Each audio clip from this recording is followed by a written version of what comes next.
దక్షిణాదిలోనే BJP చాలా ఆశలు పెట్టుకుంది ఎక్కువగా ఎంపీ స్థానాలు గెలుచుకుంటామని. కానీ తెలంగాణకు సంబంధించి అంటే సౌత్ లో కూడా తెలంగాణలో కూడా దాదాపుగా 13 స్థానాలు ఎంపీ స్థానాలు గెలుచుకోవాలనే పట్టుదలతో ఉన్న పరిస్థితి కనిపించింది. నిన్న ప్రధాని నరేంద్ర మోదీ కూడా అంటే దేశంలోనే అత్యధిక పెద్దదైనటువంటి నియోజకవర్గం మల్కాజ్గిరిలో పర్యటించడం జరిగింది. దాంట్లో ఎక్కడ కూడా ప్రసంగం లేదు. పర్యటించి ఇక ఎన్నికల శంఖారావాన్ని కూడా పూరించిన పరిస్థితి నిన్న తెలంగాణలో కనిపించింది. దానికి సంబంధించి చూస్తే దక్షిణాదిలో బీజేపీ అత్యధికంగా ఆశలు పెట్టుకున్న తెలంగాణలో ప్రధానమంత్రి నరేంద్ర మోదీ నిన్న ఎన్నికల ప్రచారం ప్రారంభించారు. దేశంలోకెల్లా అతిపెద్ద లోక్సభ నియోజకవర్గమైన మల్కాజ్గిరిలో పార్టీ ఎంపీ అభ్యర్థి ఈటెల రాజేందర్ కు మద్దతుగా భారీ రోడ్ షో నిర్వహించారు. మీర్జాలగూడ నుంచి మల్కాజ్గిరి క్రాస్ రోడ్డు వరకు 1.3 కిలోమీటర్ల మేర అట్టహాసంగా సాగిన ఈ రోడ్ షోలో అడుగడుగున పూలవాన కురిపిస్తూ బీజేపీ శ్రేణులు అభిమానులు ప్రధానికి ఘన స్వాగతం పలికారు. మీర్జాలగూడ నుంచి PVN colony, Sairam theatre, Venkateswara Nagar మజీద్, bank of India, Gandhi park మీదుగా మల్కాజ్గిరి చౌరస్తా వరకు రోడ్ షో సాగింది. ప్రధాని వెంట రోడ్ షోలో ఈటెల రాజేందర్ తో పాటు కేంద్ర మంత్రి కిషన్ రెడ్డి ఉన్నారు.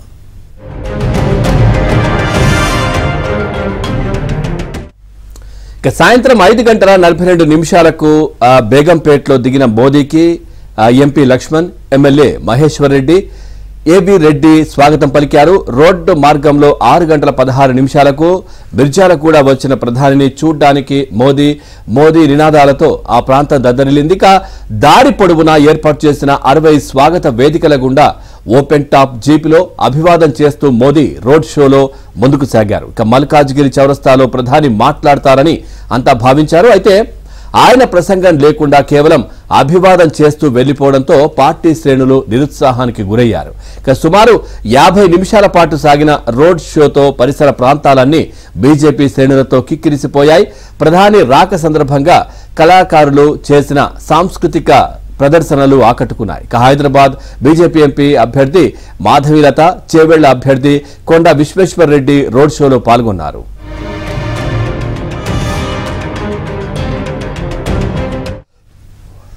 పార్లమెంటు ఎన్నికల ప్రచారంలో భంగా రాష్ట్రంలో పర్యటిస్తున్న ప్రధాని మోదీ నాగర్ కర్నూలులో ఇవాళ జరిగే బహిరంగ సభకు హాజరు కానున్నారు. ఇందుకోసం కొల్లాపూర్ చౌరస్తా సమీపంలోని వెలమ సంఘం కళ్యాణ మండపం పక్కన సభాస్థలిని సిద్ధం చేస్తున్నారు. ఉదయం 10:45 నాగర్ కర్నూలు చేరుకోనున్న ప్రధాని గంటపాటు అక్కడే ఉంటారు.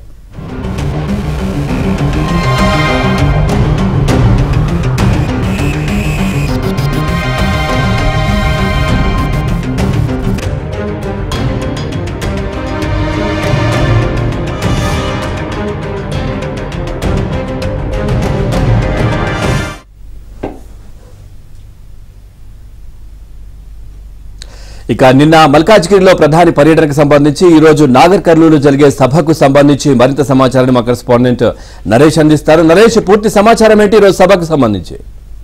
ప్రస్తుతం తెలంగాణలో ప్రధానమంత్రి నరేంద్ర మోడీ పర్యటన కొనసాగుతుంది. 3 రోజుల పాటు ఆయన వరుసగా తెలంగాణలో పర్యటించాల్సింది. మధ్యలో ఒక రోజు ఆంధ్రప్రదేశ్ పర్యటన కూడా మోడీ వెళ్తారు. నిన్న సాయంత్రం ఆయన 5 గంటల ప్రాంతంలో హైదరాబాద్ చేరుకున్నారు.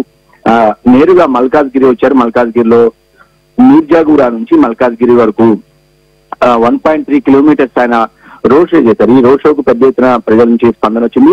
మోదీతో పాటు రోడ్ షో మోడీ వాహనంలో అధ్యక్షుడు కిషన్ రెడ్డి, మల్కాజ్గిరి బీజేపీ అభ్యర్థి ఈటెల రాజేందర్ మాత్రమే ఉన్నారు. పెద్ద ఎత్తున ప్రజల నుంచి అభివాదం చేసుకుంటూ ముందుకు సాగారు. దాదాపు గంట పాటు ఈ రోడ్ షో కొనసాగింది.